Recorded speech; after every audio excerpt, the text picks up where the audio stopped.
Need kasi ng disiplina. Tagal ko nang may credit card pero malaking tulong. Lalo sa installments, kadalasan zero interest kaysa umutang sa 5-6, mas malaki ang tubo. Yes, actually, in my business, no, sa real estate selling, nung pagbebenta namin, okay, malaking tulong talaga rin ng credit card. Especially kapag nakalimutan mo magdala ng cash, okay, at gusto mo ng mas magaan na payments, minsan na pwede ka pa makapag-installment, di ba, sa credit card. At minsan nagagamit mo siya sa pag-purchase mo sa mga mall. For example, bibili ka ng brand new laptop, cellphone, pwede mo siyang zero interest, payable by 12 months or 24 months.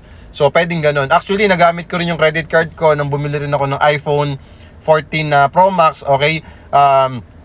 Installment natin siya for 24 months na walang interest. So, mas maganda yon kasi mas magaan yung payments mo. Kaya naman useful talaga kapag meron kang credit card.